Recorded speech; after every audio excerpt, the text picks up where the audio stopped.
Hello and welcome to this latest edition of Bulls on Parade Talk. I am your host, Joshua Sines.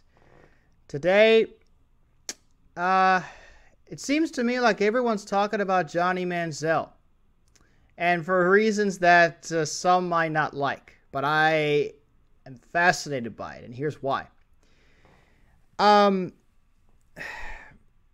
Since the Combine, since before the Combine, all they've been talking about is Johnny Manziel.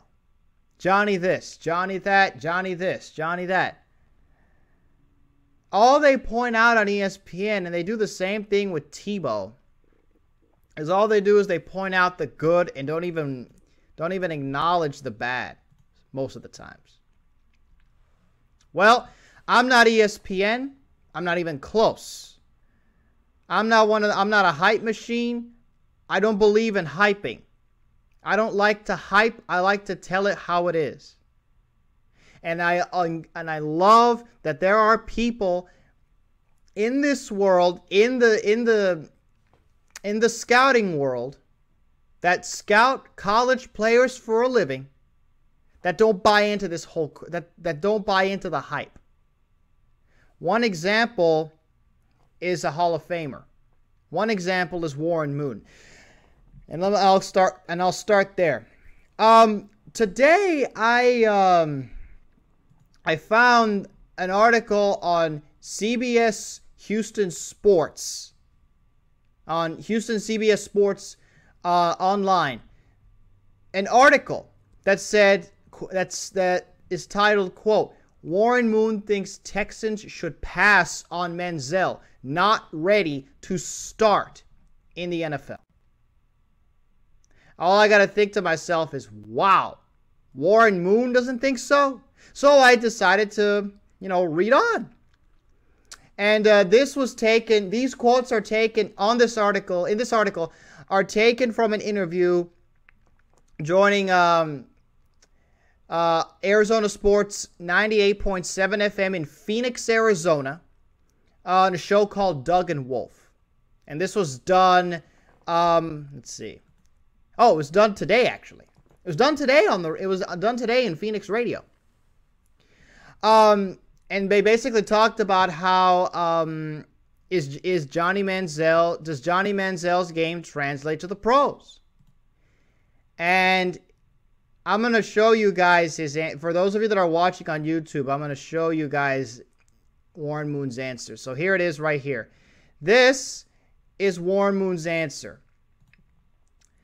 He says, would I take him number 1 overall? I don't think I would take that type of risk right now. The number 1 overall pick has to be a guy that's surefire. He has to be a guy that has to maybe come in and start right away for your franchise. And I don't know if Manziel is ready to do that. I need to see more of him. As far as a quarterback in the pocket, Moon said of Manziel, quote, Johnny Manziel is a very exciting player. He's a guy that can move around and make things happen with his legs, and I see most of his plays made doing it that way. He continues by saying, I have to see more about him throwing from the pocket and how well he'll stand up in the National Football League. If he runs around as much as he did in college, he's going to take a tremendous amount of beating in the NFL, and I don't know how long he'll last. Warren Moon is to be respected. Hall of Famer. Has got a rifle for an arm. If you all got the chance to watch him play. I never did, so I don't know. I'm only going by what I've been hearing and what I've been seeing and what I've been reading about this man. And not only that, I'm also hearing from people that covered him that he was the reason that the term black quarterback no longer exists in the league. So much respect and salute to Warren Moon on that one. So I'm gonna read on. With John, he continued.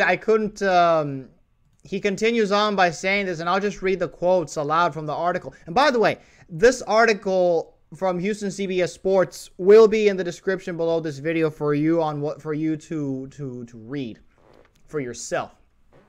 But I'll only read a couple more quotes from Warren Moon before I move on. He continues by saying, let's see here. He was also then asked by a 10-year NFL veteran, Ron Wolfley, excuse me.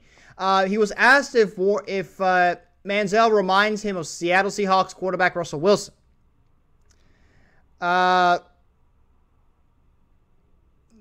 He responded basically by saying this. He said, quote, "There are certain characteristics that remind me of Russell Wilson as far as his capability, but Russell is more than that. He's the consummate professional. You won't have any of the off-the-field stuff for questions about Russell Wilson that we have about Johnny Manziel and some of the decision-making that he has made while he was in college. Those things worry you when taking a guy to be a leader and the face of the franchise. You want a guy that you can count on that will make the right decisions out there in the public." And his final quote, one final quote from Warren Moon, I love, and that is this. The things he's saying right now in the draft process, putting a gun basically to the head of the Houston Texans and saying, you better draft me first or you're going to regret that. You don't say that to football teams. So, wow. Huh. All I got to say is thumbs up to that. 2 thumbs up for that. And, at the Combine, Johnny Manziel in a statement did sort of backtrack that comment by basically saying that it was directed at every team and not just the Texans. And I think, really? Really? And so, you know me, when I see something like that, I like to do my homework. I do my homework. I went back and I found John McClain's article when he talked to Johnny Manziel during his workouts in San Diego. And, seeing the interview, John McClain says here, and I'm just going to read it to you guys. He says, quote, "Manziel hasn't tried to hide his ambition to play for the Texans. And he has a warning if they pass him up and he falls to a team like Jacksonville, an AFC South rival with the 3rd overall pick and in desperate need of a quarterback. Quote, it would be the worst decision they've ever made," he said, smiling. "I'd be in the same division playing against them twice a year. Sorry, but you just turned that chip on my shoulder from a Frito into a Dorito." Y'all remember that? Y'all remember that Frito to Dorito quote that ESPN wouldn't stop talking about? Sorry, Johnny, but that quote basically is redirected at the Texans, not just every team. Last time I checked, the only other team that's not in the AFC South that doesn't need a quarterback right now is Oakland and Cleveland. Based on what are Oakland and Cleveland. Cleveland, there's no other team in the AFC North that needs a quarterback. There's no other team in the AFC West that needs a quarterback. They're not going to pass up on you. They don't need you.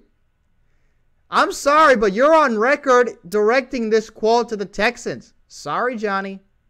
But you're not going to, but as far as I'm concerned, you're not going to backtrack on that. I'm not going to let you get away with that one. Not on my watch. It's not going to happen. I would not tolerate that crap.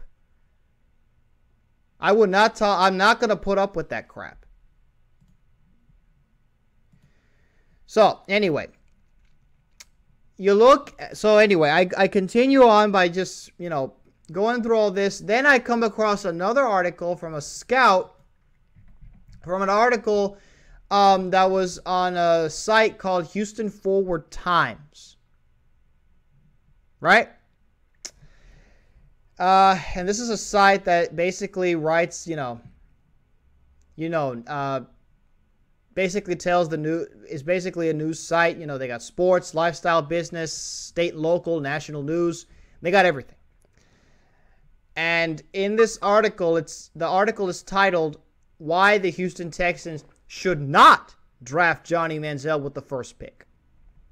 Right? Okay. So that's the name of the article. Now, in this article, this is a different article now, on Houston Forward Times. It says, it basically says, it takes a quote from an NFL scout by the name of Jason Braddock. And just to give you a little idea of who he is, he's a co-host on the Deep Post on 790 AM in Houston, AM radio in Houston, NFL media scout, writer for Roto Experts, and color commentator for College Park football games. He spends most of his time in Houston and in Florence, South Carolina. You can find him on Twitter at Jason Braddock. I'll leave a link to his Twitter page down below since I'm using him, since I'm referencing him in this video, and I'm sure he would appreciate it, and I hope he doesn't mind. I hope he doesn't mind. I'll be sure to leave your Twitter account in the description below this video, Jason, if you're watching and listening. So I read this article,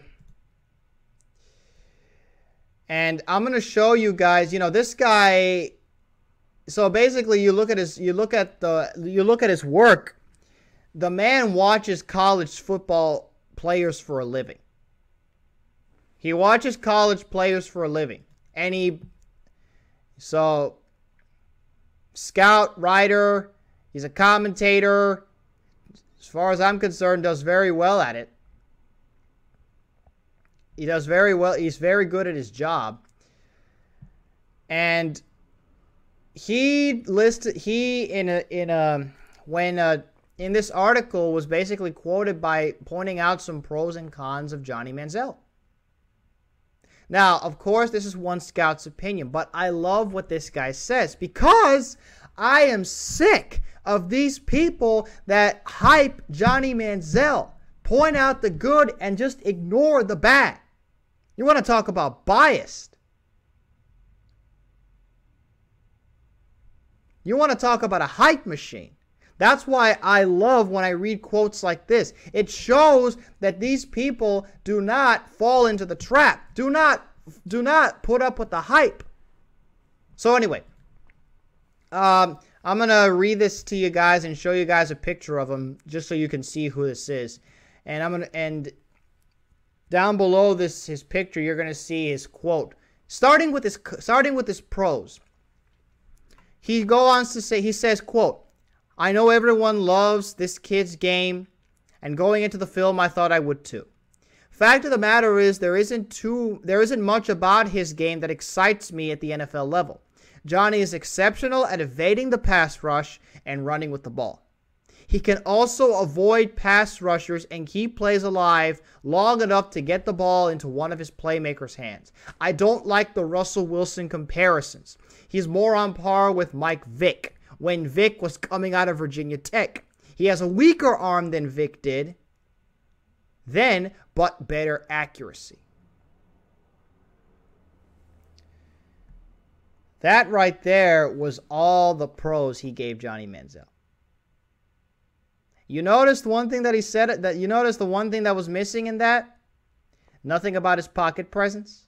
Nothing about his IQ, nothing about his ability to go through reads, nothing to be able to stand in the pocket tall. Well, if you think he was missing it, just wait. The next snapshot I'm going to show you guys is an excerpt from the article. I couldn't fit it onto the same screen with his picture. So what I decided to do is I decided to have the snapshot of the excerpt from the article displayed on the video for those that are watching. And this right here, this next excerpt that I'm going to read to you guys and to show all of you is all the cons this guy has about Johnny Manziel. And I thought to myself, well, you'll see what I think about it as soon as I finish. But here you go. This is what he said. And for those of you that can see, it, this is and go ahead, feel free to read it. I'm going to quote it for the people that are listening. So this is from the article itself. It starts by saying, now when Jason spoke on his cons, he had a lot more to say. Now, first thing that I thought to myself is, I better listen. Okay, he says, quote, what would Johnny be without an offensive line? He routinely had 5 to 6 seconds on every drop. This has thrown off his internal clock, and on top of all of the other developing he'll have to do at the NFL level. He'll have to understand that the ball has to be gone. He has also been spoiled with this protection. It's allowed him to click through his progressions and not be forced at developing a smooth rhythm of getting through his reads. In the fourth quarter of the Duke game was the first time I saw Manziel flow through his progressions. The comfort he had at Texas A&M in the pocket also developed wasted moments that will have to be taken out. He bunny hops before the throw. He has to do the bunny hop like a free throw shooter with their ritual. It'll take a ton of in-game snaps to keep his rhythm while taking away his ritual. Manziel has a horrific tendency of staring down his throws. He won't get away with this at the next level. Johnny shows passes with lob or touch few and far between.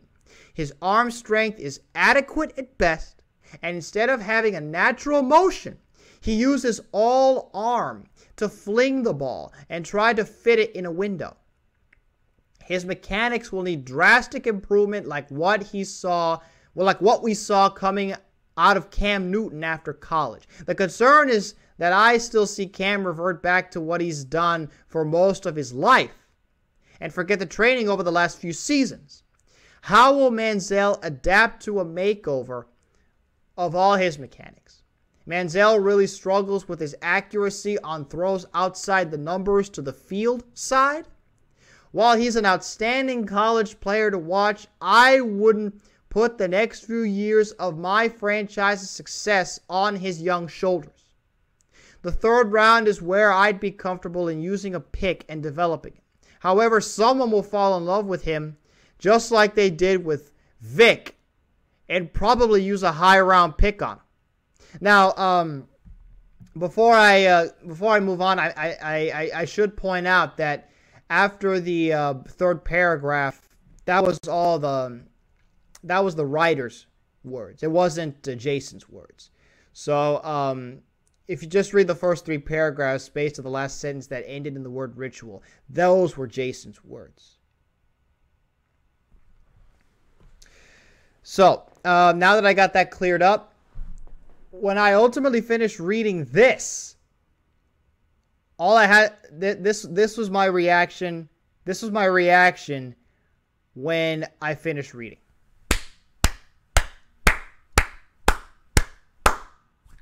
Thank you. I have said, it is the one thing I have always pointed about Johnny Manziel. He is not ready. You know, it's funny how, it's very funny how people, how quick people are to change, especially in this society. Just from one day to the next. And I'm guilty of it too. I'm a human being as well. I'm guilty of it too. But I wouldn't even take... I would have said, you know, my initial grade on Johnny Manziel would be like mid to low second round. But this guy is saying third round. Ultimately, because, you know, I had thought... Ultimately, I thought because he has an ability to throw, he's able to run with the ball, and you know, with the way that offenses are being run in the NFL now in this day and age, he might be able to fit somewhere else. Not with the Texans, because we're not going to run that. I promise you that. We're not going to run that scheme, that kind of read option spread offense unless we need to. But we're not going to run read options. Not with our quarterback. We're gonna take care of our quarterback. So that's what I have. So when I saw these articles referring to Johnny Manziel, all I thought to myself was thank you. And another thing too, I'm not going to be able to show any of you guys any of this, but you guys know, for all those of you that know me and know that have followed this channel, you would know that I am very critical of ESPN and how much they have hyped. And how much they have hyped this kid when he hasn't done anything. Right? Well, all I got to say to that is very simple. My answer to that is very simple. And there was a time where I used to love, and I still do to this day, I love listening to guys like John Gruden and Ron Jaworski because, you know, despite working for ESPN, those two know football. Especially a guy like John Gruden and Ron Jaworski. And Ron Jaworski, of course, you know, every end of the season he does his quarterback countdown of the top quarterbacks in the NFL. But, and so we'll see what happens this season. We'll see what happens at the end of the season. Now, whether he's going to do that again, I don't know. I'm just saying, even Ron Jaworski, you listen to a guy like Ron Jaworski, oh my goodness. He says, he went on record saying he wouldn't take Johnny Manziel in the first 3 rounds of the draft. He went on to say, I got a quote from Ron Jaworski from ESPN right in front of me. Ron Jaworski basically said, quote, my grade right now is incomplete, so I will give him that kind of a pass. So I understand for giving him that kind of pass. But he says, but I do not see very many redeeming qualities in his game that project him to be a first-round pick. A second-round pick, to me, I think he's a third-round pick or maybe later. Wow, this guy, and by the way, just a little side note about Ron Jaworski. This is a guy that believes in Matt Schaub. And he was also quoted by saying that he would rather have Bill O'Brien work with Matt Schaub. And to that, I say nothing but respect. You know, because whilst a lot of people might have lost faith in Matt Schaub, I believe he still can be successful if placed in the right system and if placed in the right situation with the pieces around him, with the with a good running game and such. I think he can be successful. I think he can be successful. Now, in terms of his future in Houston, I'm not sure if that's not going to last very long. You know,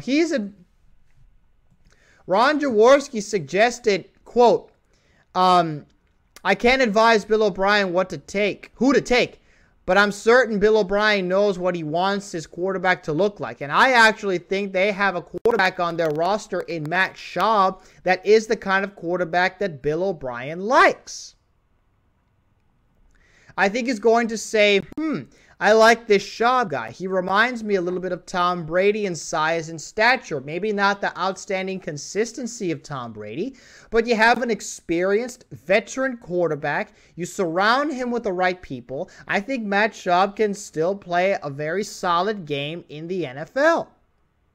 Now, like I said, when I read this quote in the Chronicle, I said, whoa. There is still a guy out there that believes in Matt Schaub. More power to him. That's all I got to say about that. More power to him. So, more power to him. But, like I said, due to the amount of money that he is due over the net, especially next year, I have a feeling he might become a cap casualty. So, I'm not sure how much longer his future in Houston is. I don't even know if he has a future in Houston, to be quite honest with you guys. I've already made that point clear. I don't think he has a future in Houston anymore. I really think we're starting over with the quarterback position. Now, that's not my decision to make. It's not any of our decision to make as fans. It's up to the coach. It's up to the coach. We'll see how he feels about Matt Schaub after he's finished evaluating the quarterback position. So we'll just have to wait and see on all that. But going back to Johnny Manziel, before this episode gets too far out of context, all I gotta say is I am so glad, because after I did an episode the other day about who was it, Barry Switzer, basically calling Johnny Manziel comparing Johnny Manziel to Michael Jordan and Oscar Robertson. I thought, oh my Lord. That was basically somewhat of my reaction to that. Trust me, it was a lot worse, and you can go catch that little video on my channel. It's up now, running and hot. And I encourage you guys to watch it so that we can at least put some perspective on this kind of opinion, because that is just ugh. But like I said, y'all can go see that video and my reaction to it on that video, and I'll post it. It's on my channel for you guys to go see. But I had almost gotten to the point where I had lost hope in mankind. That everyone thought, oh, let's put Johnny Manziel on a platform that he hasn't even earned yet. That's all I'm saying. That's why I love seeing analysis like this from people, from scouts, from analysts that actually study, that watch games, studies film for a living. Looks at this kid and says, you know what? He's flawed. He's the most flawed out of this group. Now, really quickly, before I continue, speaking of flawed, Warren Moon did also talk about Blake Bortles and Teddy Bridgewater. I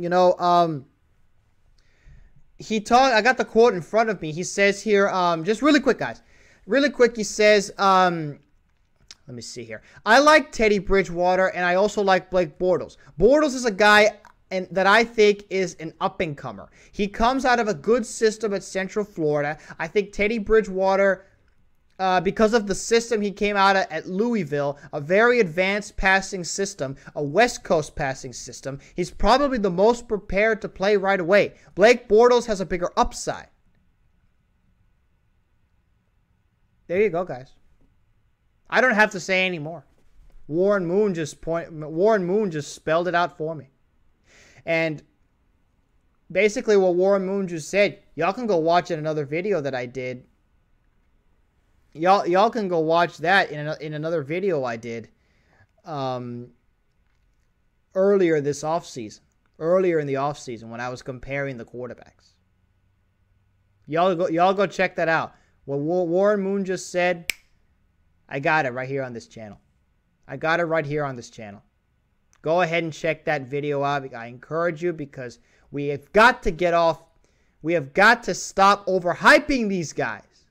You don't hear people putting so much attention on Blake Bortles or Teddy Bridgewater. Not even A.J. McCarron, who's won national championships, is getting this much attention. So seriously, guys, come on. It's not all about one guy. This is a deep, deep draft. This isn't it's not like if we get Johnny Manziel, if we don't get Johnny Manziel, there's no other option. There are a lot of options that a lot of you people have not even looked at yet, or are too blind or too ignorant to look at. Seriously, wake up.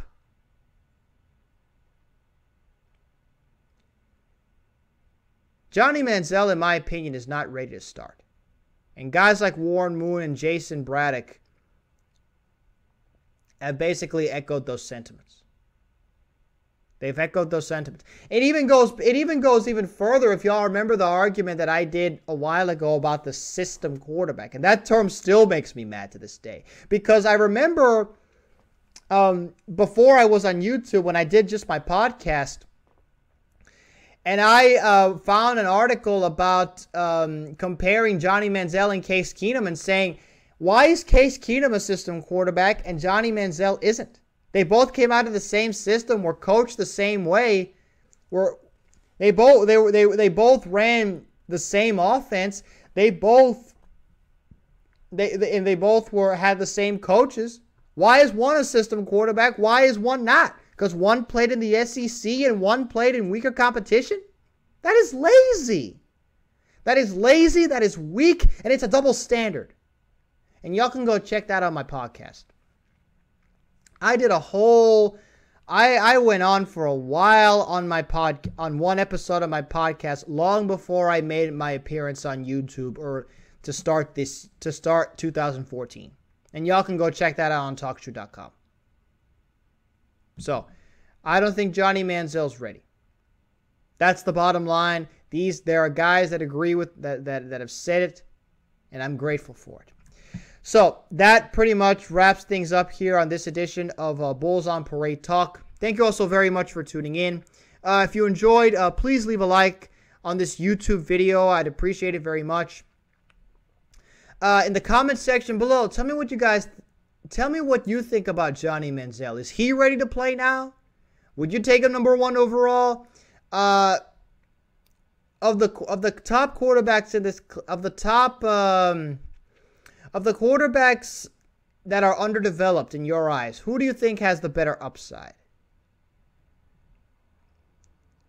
Tell me in the comment section. I'd love to start a debate in the comments about this. For more Houston Texans coverage provided by yours truly, go ahead and subscribe to this YouTube channel. I'll be here covering all the latest regarding your Houston Texans all year long. To those that already have subscribed to this channel, thank you very much. I appreciate it very much.